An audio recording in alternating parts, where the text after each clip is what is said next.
just turned onto the road that leads up to the apiary, the first apiary, and so this is what I'm looking for, or looking at, as a beekeeper.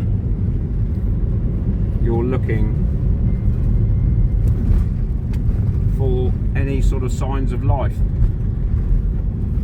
but look at it, absolutely dead, all of it. No hedges, no blackthorn, no pollen, nothing. So this is what you look for as you're driving in, you know, what food sources are available. And to be fair, on this account, not a lot.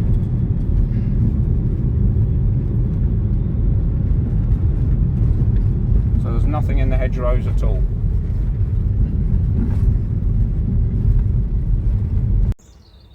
So we're back on Monday, sort of lunchtime-ish, 10 degrees, something like that. There's some activity out at the front of this colony. I'm not going to smoke them this time, I'm just going to see if I can keep them relaxed, because that smoke yesterday seemed to set them off a little bit. And I'll put the camera the other side so you can get a better look, because I realised that afterwards that, you know, my shoulder was in the way a lot of the time. So we'll just have another quick run through these and see if there is a queen. If not, we'll have to take some action to get these back in with their parent colony. Okay, here we go then.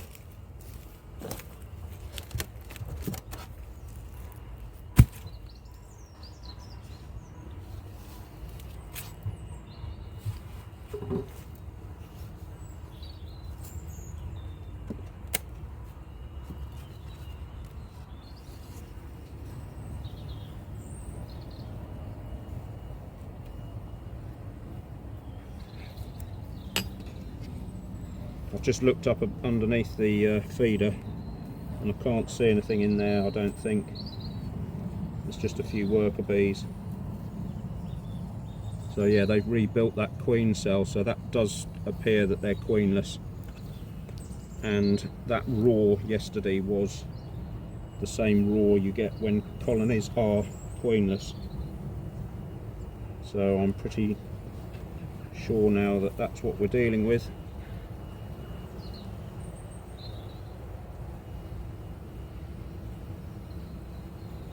And there are no eggs in there.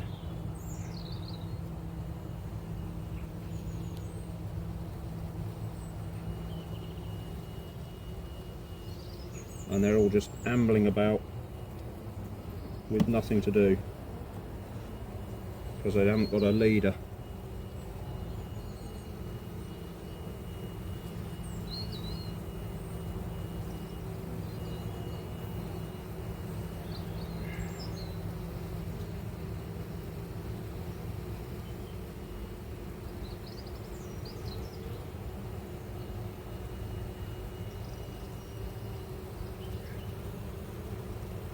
Yeah, there's no laying activity in there at all.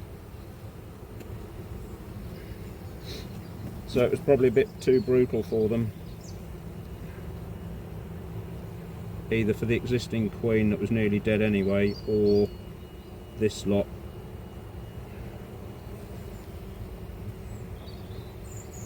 Yeah, they're just milling around. You can see the note, even without smoke you can hear them.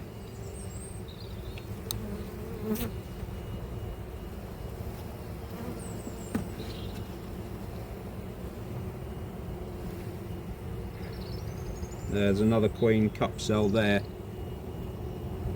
You can just see here.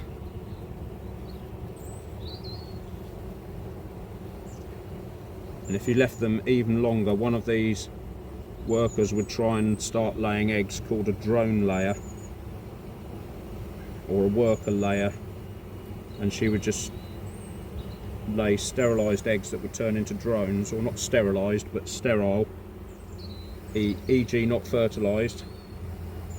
And so then you would just get drone comb everywhere.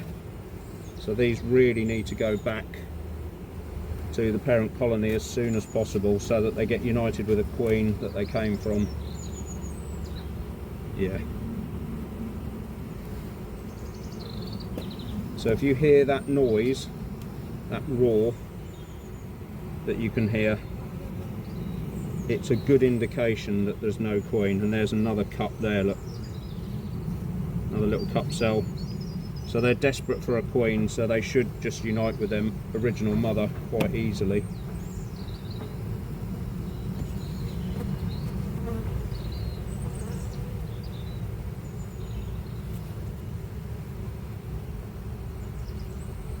That's pretty much a definite. There are no bees on the side of the colony. He says there are a few there, but not many.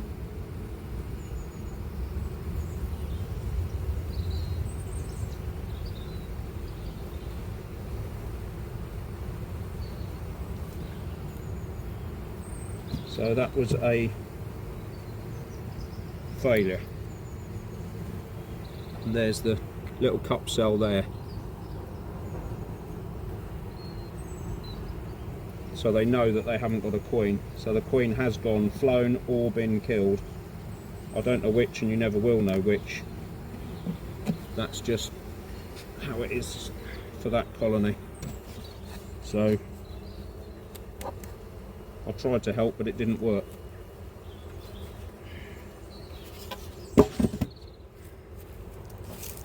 Okay. While we're here, we'll just watch this. Look at this pollen flow here.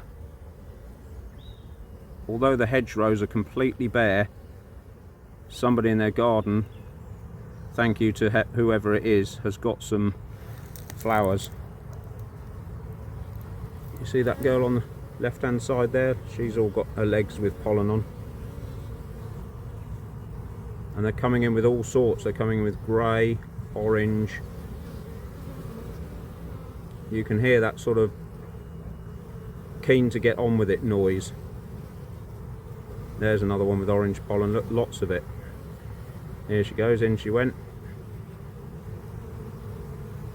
That's just an industrious noise. It's not a, they're not wound up or anxious or anything. That's just, we want to get on with it.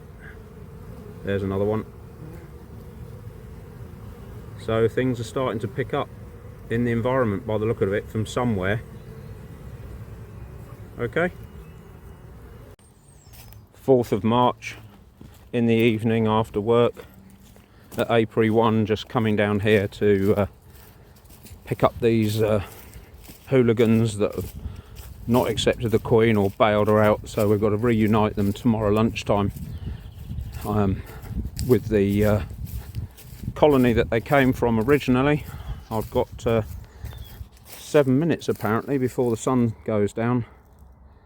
Even the BBC's computers seem to be about right. Lovely sight. We've got special stabilisation, interactive something or other, zibbly doodahs on the thing here, and so that's not going to work, is it? But never mind. Generally at this time of night they're all in, and these are all in, so quite easy. Just shut the door like that. I missed it, sorry, but anyway, I've shut the door. They can't get out. I'm just going to carry them up to the van and take them across to the other apiary and drop them off ready for uniting with their mother again tomorrow lunchtime. Low light stabilisation feature, special whatever. Anyway, beautiful sight that, hey? Red sky at night, shepherd's delight and all the rest of it. Picture skew.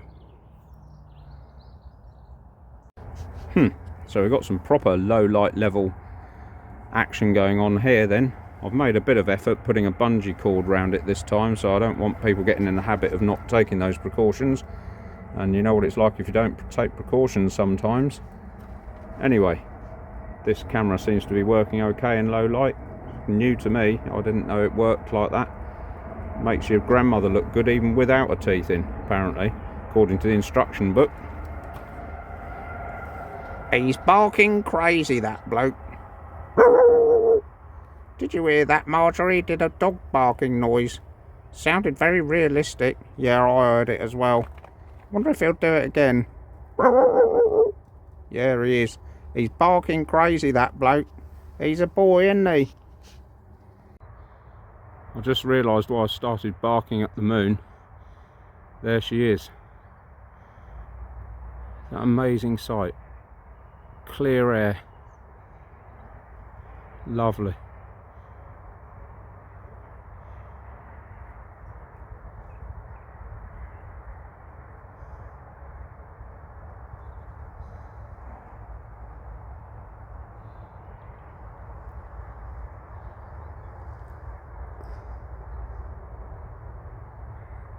I don't know how to get the best picture. Like I say, it won't do zoom, I don't think, unless I do it manually. Will it? Oh yes, it will. There we go. You have to do it manually.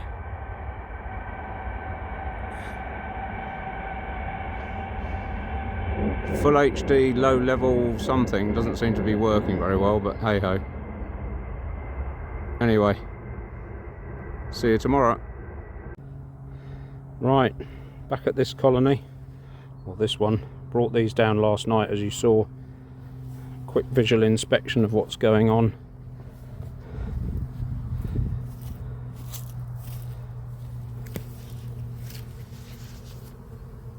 Lovely noise going on here.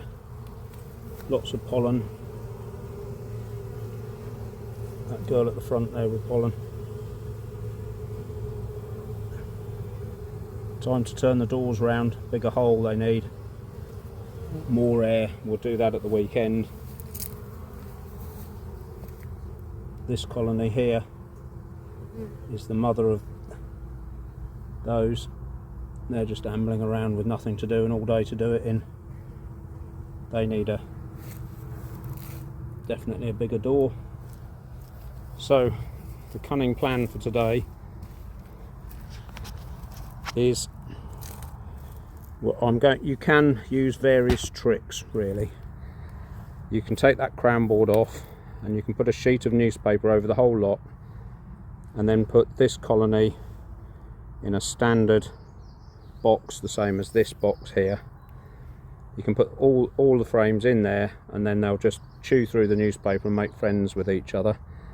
But I'm not going to do that. I'm going to use what's called a clearing board, and here it is.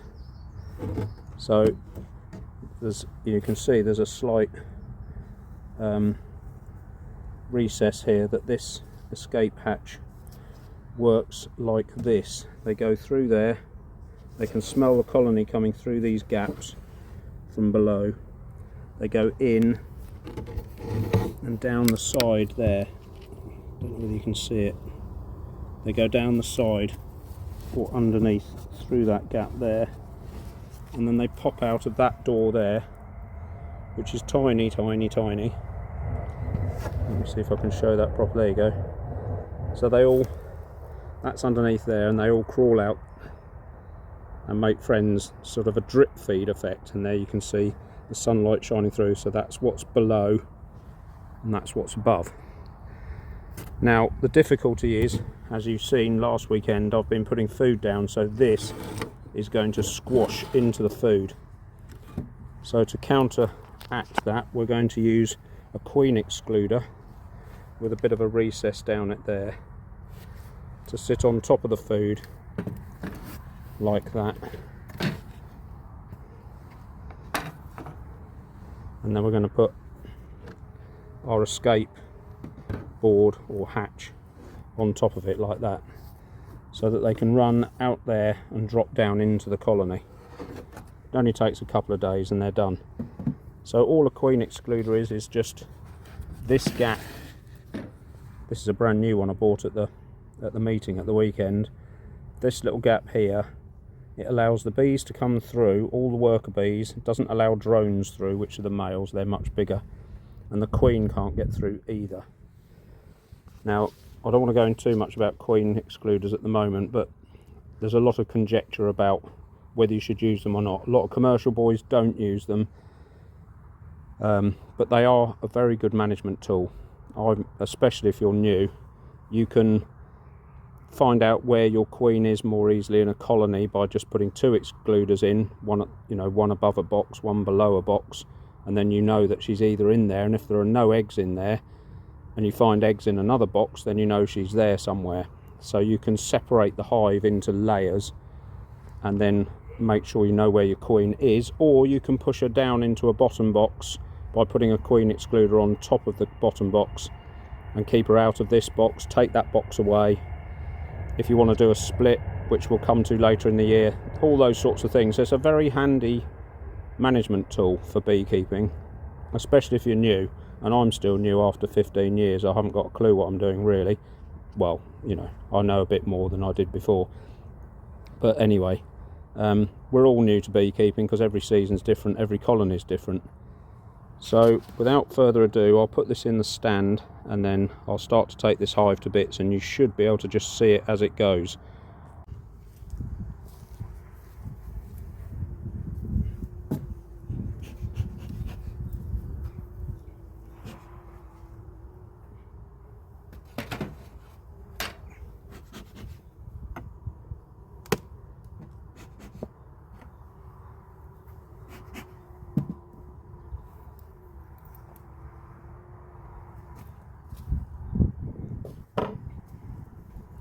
Right, so I'm going to give them a little bit of syrup here, just to give them something to entertain them while we do all this nonsense. It says, can't get the lid up.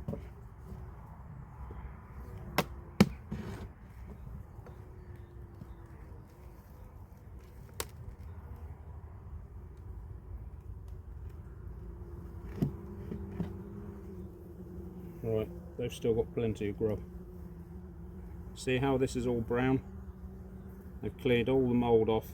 This is propolis here, all around the edge. We'll go through that, and they've stuck it all down to these frames during the winter. And this darky brown red colour is propolis, which is a resin, plant resin. So we'll give them some of this.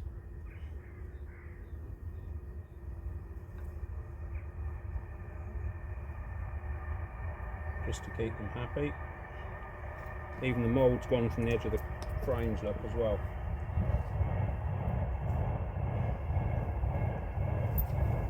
We'll put the queen excluder on, like that.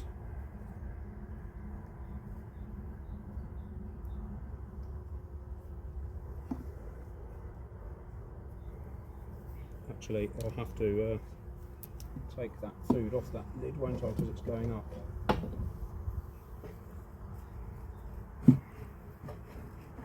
Alright.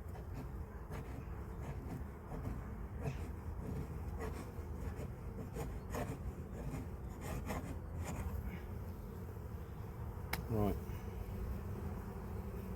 So that's going there.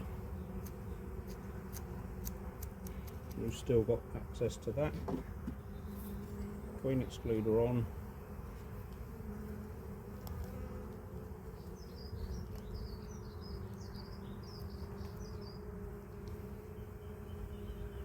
Skateboard on.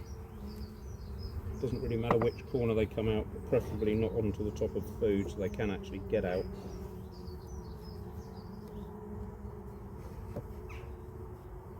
So that's on there.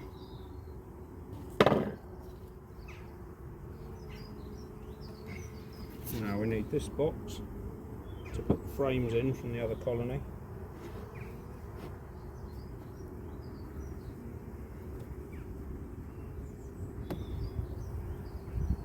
I'm just going to come around and check you can still see that.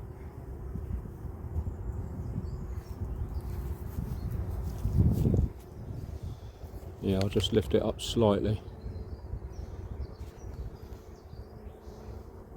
Okay. So we're now lifting frames from here straight into this box. Hopefully, actually let's just move it and see if I can get you a better picture. You won't see all of it, but you'll see enough, I think.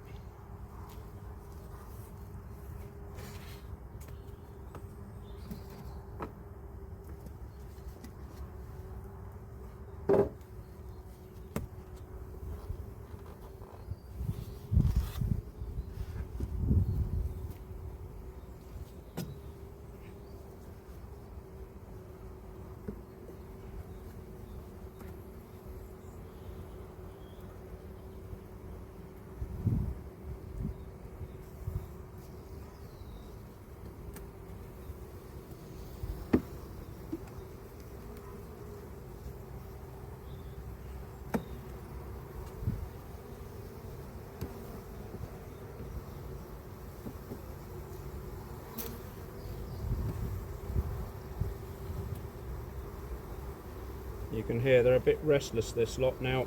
They've had enough.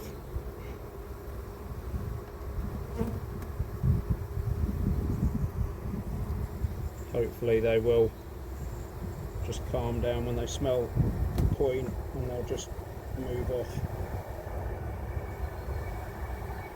So they're right over the colony below now.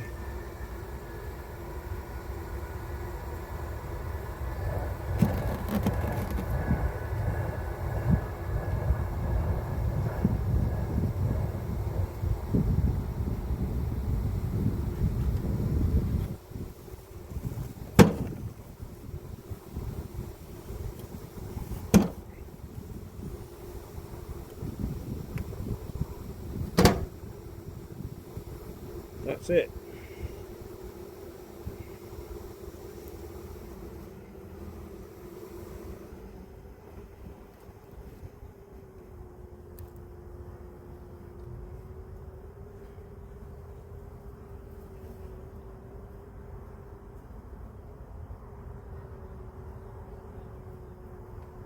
So we should be able to come back at the weekend and they should have all migrated to the south.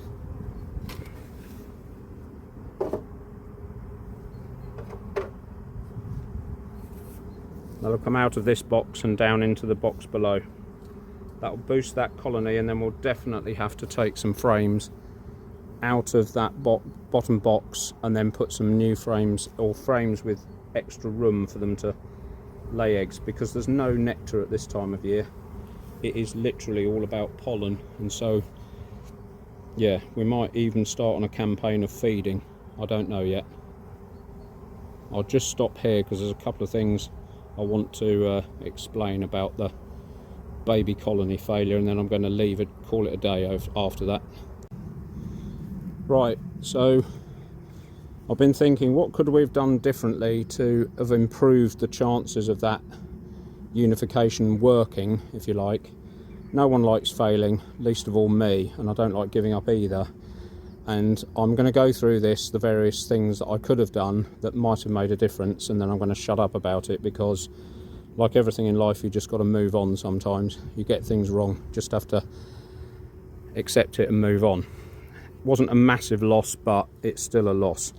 Anyway, what I could have done, first thing I could have done, was to have just taken my time and waited till the weekend when I had more time to actually take some bees from this colony, put them in here, let them know that they're queenless for 24 hours, which you would normally do if you were putting a new queen in, and then it makes it easier for them to accept a new queen or the pheromone or whatever. So that was one option. So I could have just taken my time and not panicked and thought, oh, I've got a morning off on Tuesday, I'll do that. You don't know whether the queen would have lasted till the weekend. Nobody knows. Lap of the gods again. The second thing I could have done was to have caught her and put her in one of these queen cages, and that may well have worked. It would certainly have given her more of a chance. That's if I could get the lid off. Anyway, this is what the queens come in. It's a little queen queen cage, they're called, and I could have caught her, put her in there, but the risks of doing that are you damage her. I don't know. I could have done that, and then you would put that down inside this box in between the frames, and that would have given her some protection from the bees either killing her or chasing her out of the hive. The third thing I could have done is, this door has a ventilation thing for transport, a door to let them in and out, and this is a queen excluder. As I've just shown you, the queen excluder allows the bees through, in and out, to go to the loo, but it doesn't let the queen out or in. However, you don't know how thin that queen was. She might have even got out even with that door on. So that would have been another option, and that may have increased the chances of them balling her up and killing her anyway. So it was a failure.